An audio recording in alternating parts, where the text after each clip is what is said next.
근데 그 통화량을 못 믿게 된 거예요. 통화량이 별로 안 늘어나는데도 인플레이션이 막 발생해. 그러니까 이게 통화량과 실물 경제와의 관계가 깨져버린 거예요. 이게 대혼란이었어요, 중앙은행 게. 아까도 말씀드렸을 때 그 연준에서 80년대 초부터 겪었고 그래서 버렸고, 한국은행도 그게 나중에 90년대 넘어 들어오면서 한국은행 또한 그런 경험을 하면서 통화를 버린 거예요. 아, 더 이상 못 써. 이걸 할 수가 없어. 그러면서 옮겨간 게 이제 금리 타겟팅입니다. 금리를 조절해서 그것이 결국 시중의 자금 수요를 움직이는 거예요.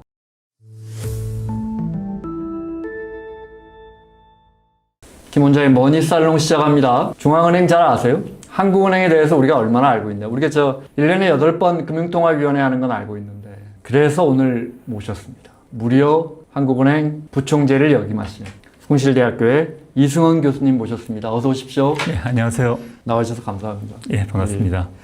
물어볼 게 정말 많습니다. 여쭤볼 게. 네. 그러면 부총재 하셨으면 당연직으로 금융통화위원회 위원도 하시고. 그렇죠. 7명 중에 1명. 네. 그럼 우리나라 금리 결정을 하셨겠네요. 그렇죠. 금통이 3년 있었죠. 네. 네.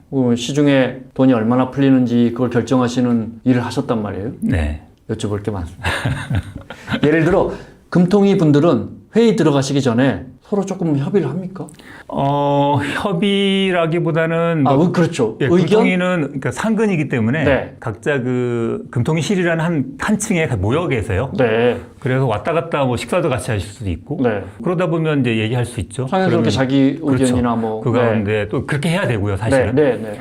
그런 자리 말고도 공식 회의는 2번 하죠. 그래서 우리가 경제 현황을 부서에서 보고를 받고 네. 논의하는 자리도 있고, 실제로 이제 금통위 날이라고 하는 그날 금리 결정을 위해서 자기는 이렇다라는 얘기를 하고 그런 회의가 있지만, 그것 이외에 회의가 굉장히 많아요. 그래서 굉장히 보고를 많이 받고 거기서 디스커션이 많이 일어나기 때문에 그런 가운데서도 얘기가 많이 이루어지죠. 그러니까 따로도 물론 둘이 이게 그러니까 약간 음모적으로 예를 들어서 이런 얘기가 아니고요. 네. 평상시에도 상당한 얘기를 많이 나누게 되고 자신의 견해, 판단, 그다음에 팩트에 대한 얘기도 많이 나눕니다. 그런데 그런 공식적이건 비공식적이건 많은 절차와 그런 단계들이 존재해요. 그래서 일부 어떤 사람들은 금통위원회 한 일이 뭐냐 이렇게 말씀하시는 분도 있는데, 그건 굉장히 오해예요. 수없이 하루 종일 그런 그 정보와 토론 속에 살고 있는 게 금통위원입니다. 사실은 어마어마한 숫자와의 싸움이죠. 그렇죠. 예. 정말 제가 이렇게 때 되면 나오는 금융안전 보고서, 이제 제가 기자라 습관적으로 그거 보면 네. 정말 어마어마한 정보들이 있고, 사실은 그거 뒤져보면 다 기사거리거든요. 예, 맞습니다. 그런 이야기를 하시겠군요. 예를 들어, 지방 미분양 너무 빨리 는다. 뭐 이렇게 같은 동료분들끼리, 아니면 뭐 단기 대출이 너무 들어. 뭐 이런 이야기들을 하시겠군요. 그럼요. 해석하시겠군요. 그리고 이제 내가 누구를 만났는데 이런 얘기를 하더라. 그렇죠. 그럼 이거 한번 살펴봐야 된다. 이런 얘기들이 굉장히 중요한 얘기예요. 그 모든 정보를 취합해서. 그렇죠. 네. 부서가 원체 우리가 데이터를 다루고 분석하는 기관이기 때문에 네. 그 조직도 엄청나게 많은 인력이 있고 데이터를 다룹니다. 근데 그거 말고도 실질적으로 뭐 산업계에서라든가 금융시장 네. 또는 금융기관 또는 일반 자기 친구, 그래서 일상생활에서 느끼고 우리가 받아들이고 이직하는 모든 정보가 사실은 다 모이는 장소이기 때문에요. 네. 그런 논의는 뭐 수없이 많다고 봐야 돼요. 그러면 그 수많은, 연준도 마찬가지겠죠. 일본 중앙은행도 마찬가지고. 예. 수많은 정보를 가지고 금통위원분들이 그것을 해석을 하시는데, 그 해석 차이에 따라서 어떤 분은 나는 금리를 좀 올려야 한다고 생각해. 매파가 됐다가, 어떤 분은 비둘기파로 해서 이렇게 결국은 해석 싸움이네요. 그렇죠.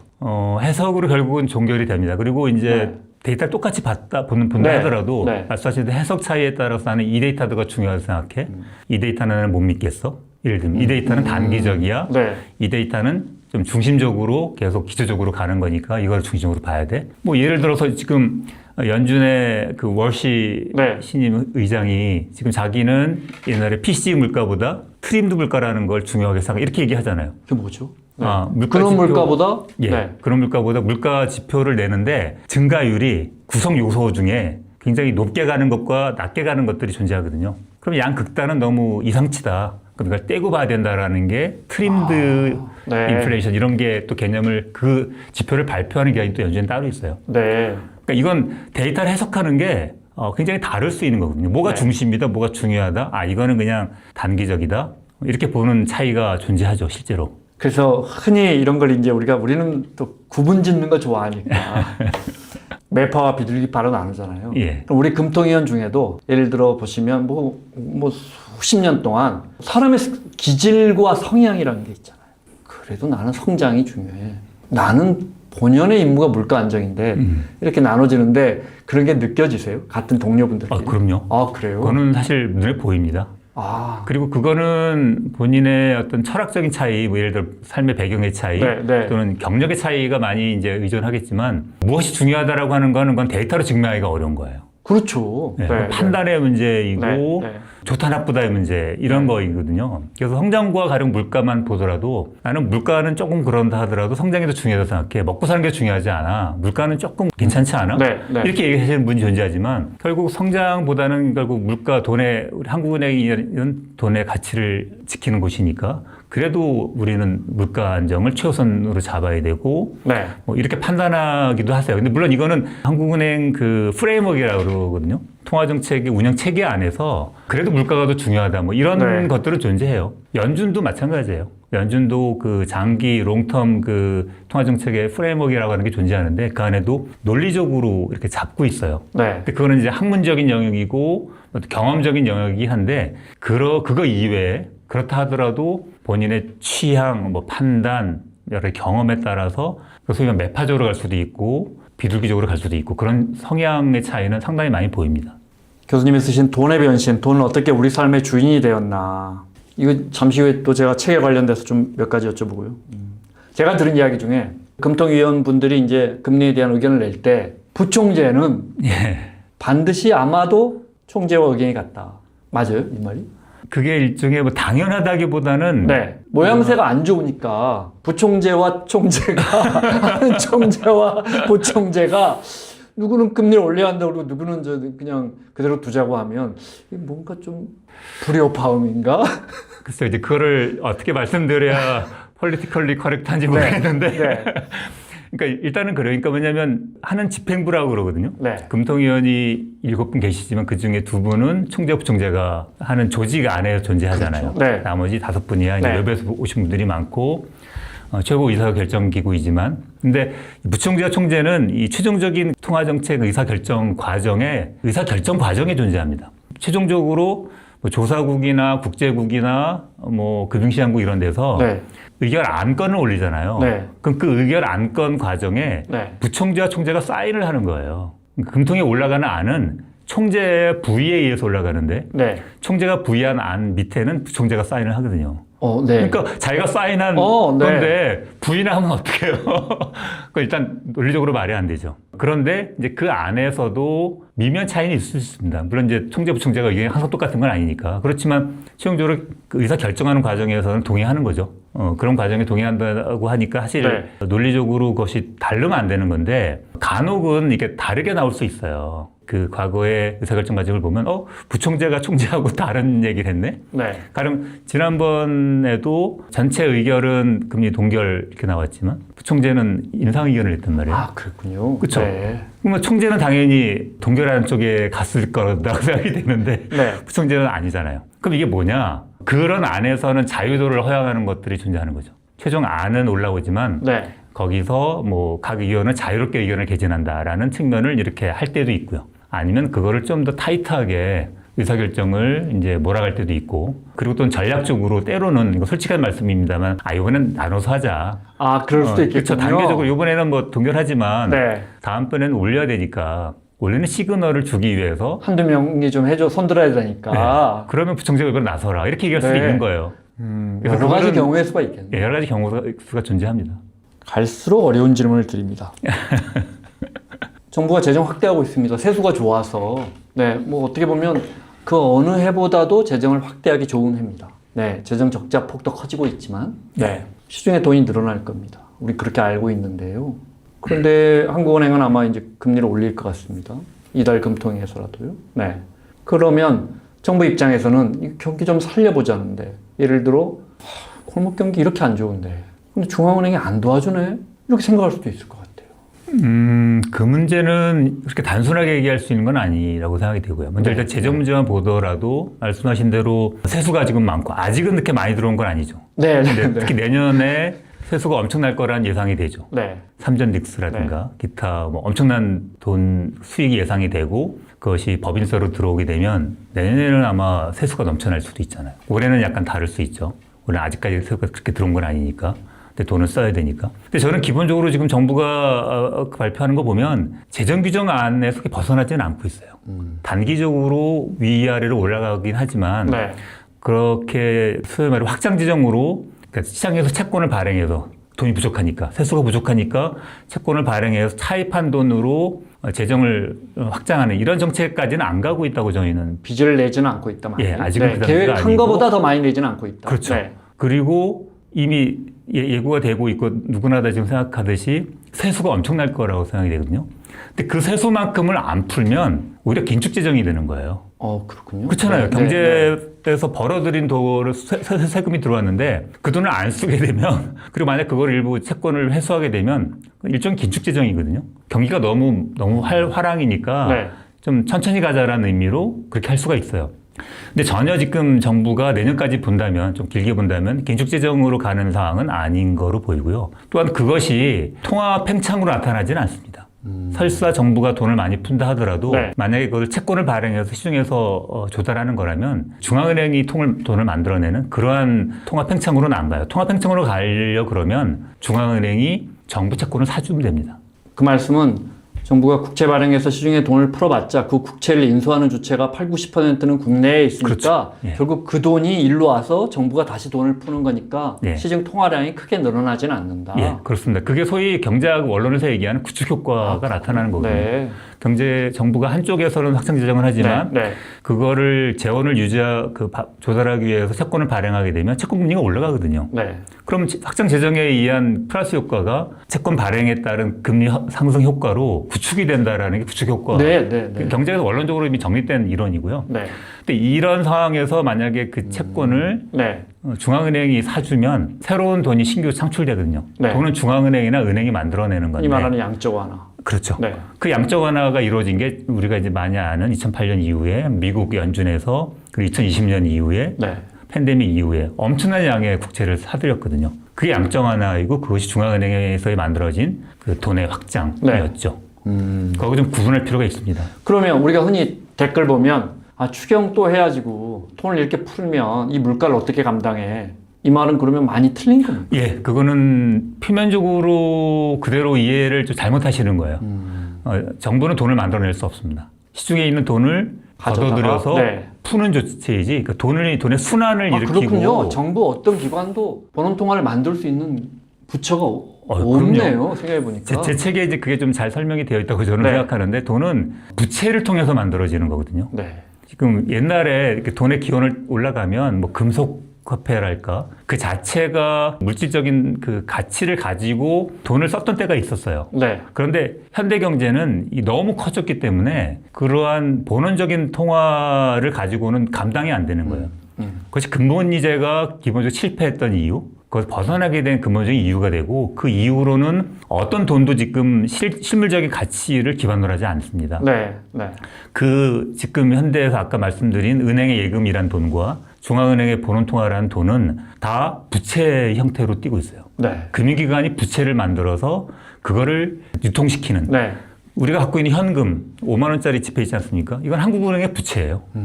그리고 우리가 통상 인식을 하기를 예금은 내가 돈을 은행에 예금해놓고 그걸 내가 돈으로 쓰는 걸 하지만 그것이 최초에 만들어지는 예금은 주택담보대출 같은 거 근본적인 예인데 네. 그럼 주담대 같은 경우 네. 은행에서 대출을 일으키는 거예요.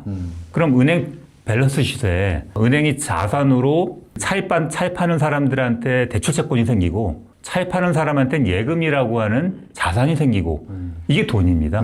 이 돈이 돌고 돌면서 누구한테는 새로운 예금이 생기고 뭐 이렇지만 결국 현재의 이 경제에 존재하는 한국뿐만이 아니고 네. 전 세계 모든 나라는 다 이 예금 통화와 중앙은행의 본원 통화를 가지고 돈으로 사용하는데 다 부채입니다. 금보이제, 은보이제 할 때는 금덩이 받아서 그거에 대한 일종의 교환권처럼 화폐를 이렇게 종이 화폐를 이렇게 주는 거니까 이게 부채라고 할 수 없지만 지금은 이런 어떤 뭐 받는 것도 없이 그렇죠. 중앙은행이 찍어냈기 때문에 부채의 개념이다. 그렇죠. 이렇게 그래서 이해해도 맞는 겁니다. 예, 그래서 우리가 돈의 개념을 약간 오해를 하고 있는 것들이 그런 부분이에요. 돈을 누가 만들어내는지를 정확히 알면 네.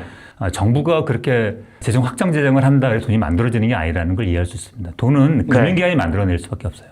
우리가 흔히 물가 뭐 전쟁 때문에도 많이 올랐고 소비자 물가가 많이 올랐고 또 환율 잠시 후에 이제 본격적으로 환율을 여쭤볼 건데 환율 이야기하고 이럴 때 한국은행 비난 많이 합니다. 아, 돈을 왜 이렇게 많이 풀어서 뭐 M2가 8%가 늘었대. 네, 맞아요. 뭐 이렇게들 많이 합니다. 시중 유동성이 네, 없더네. 그런 얘기들 많이 하세요. 한국은행 왜 이렇게 많이 늘린 겁니까? 아까 말씀드렸지만 네. 제가 그 데이터 좀 찾아봤어요. 실제로 통화 증가율이 M2 증가율이 꽤 높거든요. 네. 그리고 뭐 저희만 사실 높은 건 아니잖아요. 네, 뭐 예, 전 세계가 그렇습니다. 그냥 막 늘어납니다. 네. 2021년, 22년에는 상당히 높았는데 그보다는 아니지만 지금도 전년 동기 대비로 하면 꽤 높은 수준에 있는 것 네. 같아요. 근데 아주 크리티컬한 위험 수준은 아니라고 저는 경험적으로 네. 생각하는데 증가율이 높아지는 상황이고 일부 유튜버들은 이제 미국보다 높다라는 거를 지적해서 뭐 상당히 문제가라고 얘기하는데 요거 잠깐 말씀드리면 미국의 통화지표 M2와 한국의 통화지표 M2는 전혀 다른 거예요. 이름만 똑같은 걸 쓰고 있지 네. 그 안에 갖고 있는 부채, 은행의 부채의 형태가 일단 다르고 그것이 경제에서 차지하는 의미가 달라요. 미국은 이미 그 유동성이라는 돈의 개념이 M2라고 하는 은행의 예금에서 MMF라든가 다른 자본시장에서의 유동성으로 다 옮겨갔어요. 그래서 미국의 경우에는 M2만 가지고 유동성을 보면 잘못 보는 겁니다. 특히 MMF의 역할이 크기 때문에 MMF는 덩어리가 어마어마하니까요. 어마어마하게 네. 커요. 그 MMF가 안 건드리는 부분이 없잖아요. 네. 이거의 움직임을 사실 봐야 되는 건데 한국은 미국처럼 MMF가 발달되지 않아 있어요. 대부분 M2 중심으로 되어 있거든요. 네. 그래서 한국은 M2가 사실 중요해요. 예를 들면 M2가 어떻게 늘어납니까? M2는 말씀드렸듯이 그 최초에 일어나는 형태는 네. 은행이 기업한테 대출해 주잖아요. 네. 그러면 한국은행에서 돈을 이렇게 그 돈다발을 주는 게 아니잖아요. 네. 그리고 우리가 주택담보대출을 받을 때도 내가 현금 다발을 받습니까? 20억, 뭐 2억, 3억 이런 걸 네. 그렇게 받습니까? 아니잖아요. 네. 네. 대출 실행됐습니다라고 딱 보면 내 통장에 숫자로 숫자만 찍히는 딱 거 찍혀요. 아니에요? 네. 다 숫자로 나타나요. 그게 그냥 은행에서 BS에 대출 채권 2억 그리고 누구한테 예금 2억 딱 네. 계리하는 순간에 돈이 생겨나는 거예요. 돈이 이렇게 간단하게 생깁니다. 아까 저 교수님 말씀하신 것처럼 결국은 통화량은 부채로 발생하네요. 그렇죠. 그러니까 지금 통화량이 늘어난다, 왜 늘어나느냐를 네. 보려고 그러면 결국은 왜 늘어나는지 자산 측면을 봐야 돼요. 은행이 또는 한국은행이 네. 어떠한 행위를 통해서 돈을 늘렸는지를 보면 나와요. 제가 한국은행에서 여러 업무를 했지만 제가 차장 3급이란 차장 시절에 주로 했던 게 통화 분석 업무를 제가 했다가 네. 그건 너무나 저는 전 세계에 저보다 M2를 많이 하는 사람 없다고 자부합니다. 지금 통화를 아는 사람들이 별로 없어요. 네. 통화 분석을 안 하기 때문에. 네. 그럼 사실 요즘, 그래요. 요즘 유튜브 보면서 정말 예, 속이 타 들어가시겠군요. 통화가 이제 옛날 유물처럼 돼 있기 때문에 네. 통화 분석을 안 해서 그냥 M2라고 하는 숫자만 사람들이 알고 있는데 그렇게 단순한 동물이 아닙니다.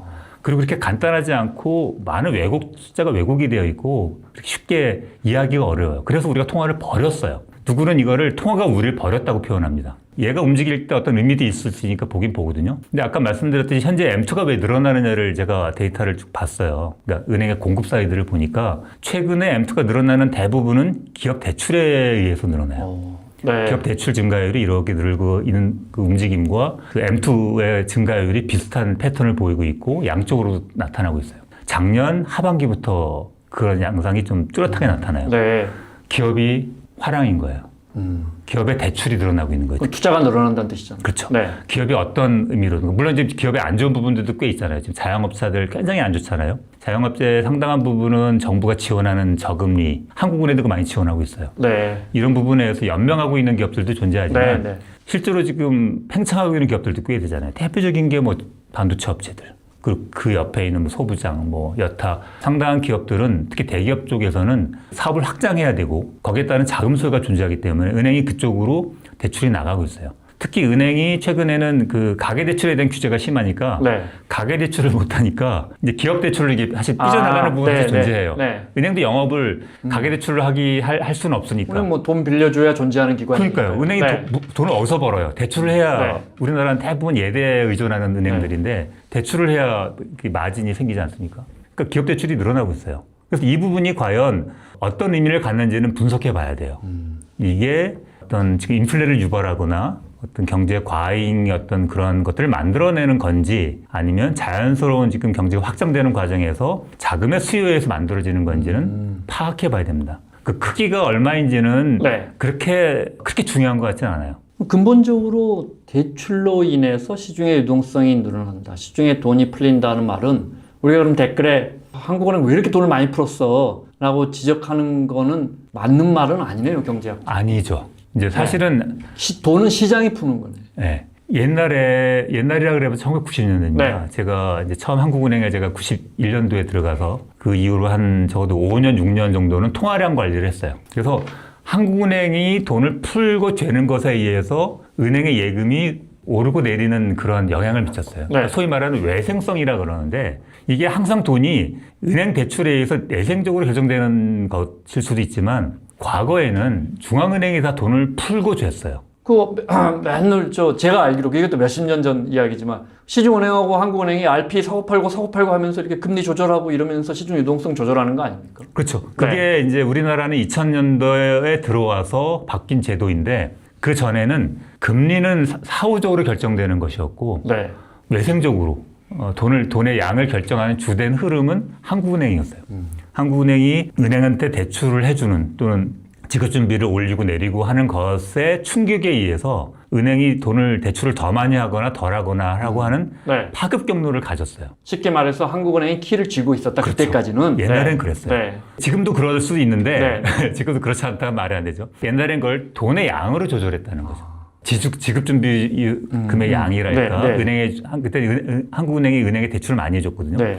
은행의 대출의 양이랄까. 뭐 여러 가지 그런 것을 통해서 했는데 네. 그거를 이제 통화량의 크기를 보고서 우리가 제어를 했어요. 근데 그 통화량을 못 믿게 된 거예요. 통화량이 별로 안 늘어나는데도 인플레이션이 막 발생해. 그러니까 이게 통화량과 실물 경제와의 관계가 깨져버린 거예요. 이게 대혼란이었어요. 중앙은행계에서는. 네. 아까도 말씀드렸듯이 그 연준에서 80년대 초부터 겪었고 그래서 버렸고 한국은행도 그게 나중에 90년대 넘어들어오면서 한국은행 또한 그런 경험을 하면서 통화를 버린 거예요. 더 이상 못 써. 이걸 할 수가 없어. 그러면서 옮겨간 게 이제 금리 타겟팅입니다. 금리를 조절해서 그것이 결국 시중의 자금 수요를 움직이는 거예요. 네. 금리를 내리면 기업이 이제는 이 정도 금리면 투자를 해도 돼. 그렇죠. 또 소비자도 네. 이 정도 돈이면 내가 집을 사도 돼. 차입을 더 늘려야 돼. 대출 수요를 조절하는 거죠. 그래서 대출 수요가 조절하게 되면 여기에 의해서 대출의 양이 조절이 되고 그것에 의해서 돈의 양이 결정이 돼요. 통화량이. 그렇죠. 네.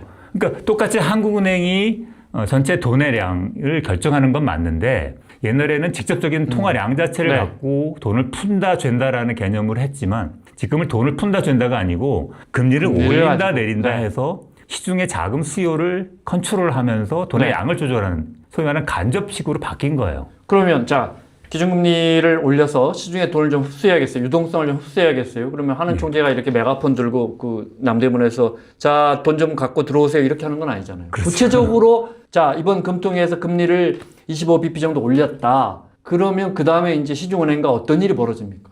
25bp를 이제 올리기로 하는 거죠. 네, 네. 올리기로 했다 그러면 당장 그것이 콜금리, 시장금리에 반영이 되죠.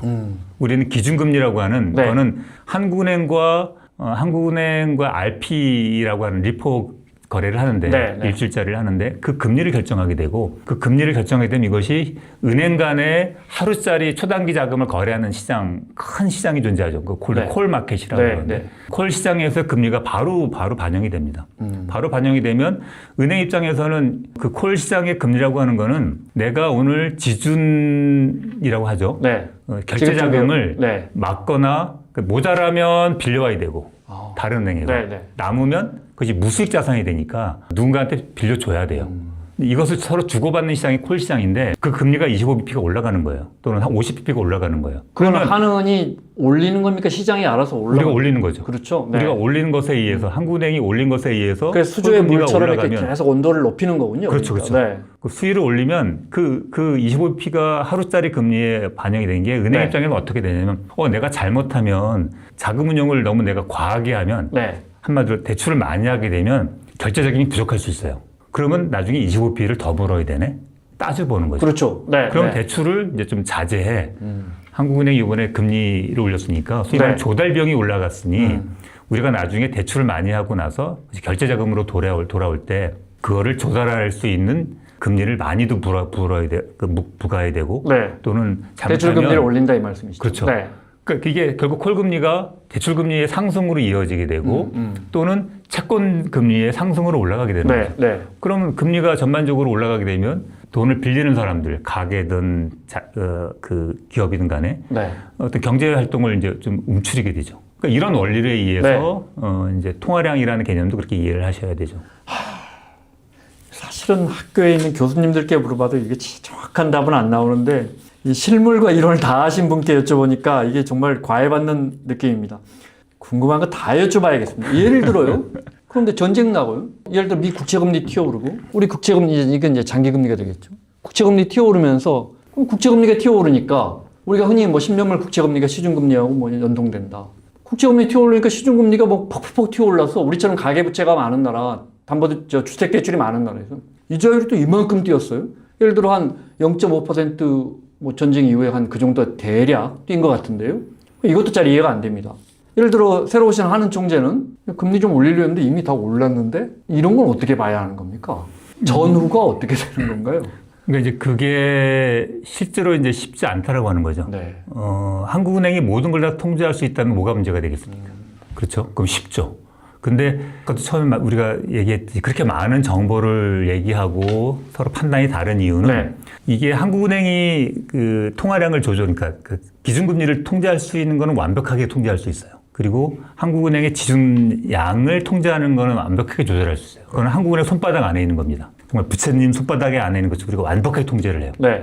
근데 이 콜 시장에서 금리 통제하는 게 실제로 채권 시장까지 대출 시장의 금리까지 건드릴 수 있느냐는 또 다른 이슈예요. 이걸 우리가 파급 경로라 그래요. 그 대출 금리도 올라간다고 했잖아요. 그렇죠. 올라가는데 네. 얘만 영향을 주는 게 아니라는 거죠. 10년짜리 금리, 네. 예를 들어 한국에서 많이 쓰이는 3년이나 5년짜리 금리, 기업들은 회사채 발행하고 그러면 10년짜리까지 안 가지 않습니까? 그렇죠. 대부분 네. 3년, 4년, 막 길어야 5년 정도거든요. 이번에 채권을 조달하려고 그러는데 한 3년 뒤에 금리, 3년이라는 금리 머추리티가 있는 거죠. 그럼 얘에 영향을 주는 게 아까도 말씀드렸지만 뭐 이란 미국 간의 전쟁이 발생해. 네. 그럼 이것에 따라서 이제 인플레가 예상이 되고 그 인플레이션 때문에 금리가 올라가. 시중금리가 알아서 올라가 버려요. 네. 그리고 또 대표적인 게 해외에서 자금이 왔다 갔다 하잖아요. 해외 통화 정책에 영향을 미쳐요. 미국이 금리를 올리고 내리는 네. 것이 한국 시장에 간접적으로 영향을 미쳐서 간접적이라기보다는 거의 직접적으로 미친다고 봐야죠. 바로 요즘 전세 금융시장이 통합이 돼 있기 때문에 특히 미국처럼 큰 나라에서 자금 이동의 대부분을 글로벌 자금 이동의 대부분을 이제 통제한다 그러나 자주유지할 수 있는 시장에서 뭐가 움직이면 조그만 위성 국가인 한국 같은 경제는 바로 파급이 옵니다. 그러면 어떤 때는 한국은행이 올리는 25bp 금리 움직임보다 네. 미국에서 어떤 이벤트가 나서 거기서 나타나는 그 금리 변동이 더 큰 영향을 미칠 수가 있어요. 그러니까 이게 어려운 거예요. 네. 그러니까 이런 여러 가지 외부 변수들에도 불구하고 우리는 금리를 올려야 된다 그러면 이것들을 다 받아들이는 상황에서 그럼 우리가 금리를 이런 흔들림 속에서 네. 그럼 이런 속에서도 금리를 올라가게 하려면 어떻게 해야 돼? 아니면 그냥 말씀하신 대로 우리는 올리려고 그러는데 실제로 시장 금리가 알아서 올라갔어. 그럼 뭐 이거는 그대로 놔둬야 돼. 이럴 수도 있죠. 그럼 굳이 여기서 더 올릴 필요는 없어. 이렇게 얘기할 수도 있는 거죠. 따라가면 된다 할 수도 있는 거죠. 시중금리가 이미 그러니까 국채금리 상승으로 인해서 시중금리가 이미 튀어 올랐는데 기준금리를 올리면 그것이 금리 인상을 더 가중시킵니까? 아니면 그럴 필요 없는 겁니까? 이미 시중금리 뛰어 올라 있으니까 충분히 돈은 흡수될 것이고 은행으로 그러면 중앙은행 입장에서는 시중금리 많이 튀었으니까 우리는 조금 기다려보자 이렇게 되는 겁니까? 그러니까 그것도 사실은 이렇게 간단한 게 아니에요. 제가 말은 지금 네. 그 간단히 말씀드리지만 그렇게 쉽지 않은 게 때로는 중앙은행의 금리 인상이 소위 말하는 내생성이라고 얘기하기도 하는데 따라 올려야 되는 경우도 있는 거예요. 이미 채권 시장은 올라갔어요. 근데 이 부분을 받쳐주기 위해서 사실 따라 올라가는 것도 사실 문제예요. 근데 얘는 올라가려고 그러는데 얘가 안 올라가면 오히려 약간의 단기 자금 시장과 장기 자금 시장 간에 미스매치가 생길 수도 있고 그래서 이거를 받쳐줘야 되는 상황이 사실 존재해요. 얘가 후행적일 수도 있다는 얘기죠. 그래서 이 말씀을 들으시는 분들이 뭐 저렇게 뭐 왔다 갔다 해라고 말씀하실지 모르겠지만 그만큼 단순하지가 않아요. 통화량이라는 게. 네, 금리라고 하는 움직임이 굉장히 복잡하고 소위 우리가 이제 약간 그 대학에서도 제가 강의를 합니다만 일드 커브를 말씀드리잖아요. 네. 일드 커브가 이렇게 가파르게 서 있느냐, 네. 플랫하게 누워 있느냐, 네. 때로는 역적이 되잖아요. 스테이프닝이라고 하고, 예. 플래트닝이라고 하는데. 예, 네. 이런 것들 또 움직임도 이게 같이 움직이기도 하지만 이게 베어라든가 뭐 불 이렇게 해서 막 이상하게 움직이잖아요. 네. 상당히 이 다차원적이고 3차원적인 움직임을 보여요. 시장금리라고 하는 게. 그래서 이 부분에서 가령 한 축인 네. 이 금리 기준금리만 가지고 얘를 어떻게 통제할 수 있는지는 사실 한계가 존재한다고 봐야 돼요. 이것만 갖고 안 되는 것들이 많고 이거보다는 오히려 실물 자체의 움직임 거기에서 어떤 리스크의 문제 또는 전쟁이 일어나는 거는 어떻게 통제할 수 없는 부분이 있지 않습니까? 뭐 이런 네. 부분이 발생하면 이런 부분에 의한 어떤 부정적인 영향들을 그럼 어떻게 상쇄시킬 것이냐 이런 측면에서 이제 기준금리라고 하는 툴을 우리가 사용하기도 하는 거죠. 결론적으로 우리가 한국은행이 왜 이렇게 돈을 많이 풀어? 이렇게 말하는 것 자체는 경제학적으로 맞지 않다. 이렇게 이해해도 되겠습니까? 예, 저는 네. 그거는 간단히 말씀드리면 현재 일부 유튜버들이 하는 주장은 좀 네. 과한 것 같아요. 대표적으로 지금 환율 얘기와 연관해서 네. 많이 그 공격을 하시는데 네. 한은이 너무 돈을 많이 풀어서 특히 뭐 M2가 증가율 한이 높아서 네. 원화가 약세를 갖는다 이런 주장을 하시는 분들이 꽤 있더라고요. 근데 그 부분이 단도직입적으로 틀렸다고 제가 말씀드리는 부분은 뭐냐면 지금 물가 상승률이 미국이 더 높아요. 네. 네. 그렇잖아요. 네. 네. 그리고 2021년 그때도 미국이 더 높았어요. 미국이 물가 상승률이 훨씬 높은 상태가 지금 안 떨어지고 있잖아요. 네. 3%대에서 안 떨어지고 있잖아요. 근데 한국은 이미 2%로 내려와서 지금 조금 올라갑니다만 네. 이것도 사실은 전쟁의 여파이지 통화정책으로 인한 아까 말씀드린 금리를 낮춰서 그것이 시중의 대출을 자극해서 그 대출이 많이 늘어나서 통화량이 늘어나서 그것 때문에 물가가 상승해서 환율이 올라간다. 이게 아니거든요. 그 메커니즘을 설명을 못해요. 그분들이 얘기하는 건 너무 단순한 도식적인 그걸 갖고 말씀하시는데 네. 그건 데이터에 대한 이해도 별로 없으신 것 같고 사실은 많은 국민들이 지금 말씀하신 그렇게 알고 있어요. 네, 논리적으로 설명 안 되는 얘기입니다. 네. 그건 저는 단연코 그건 잘못된 주장이라고 생각합니다.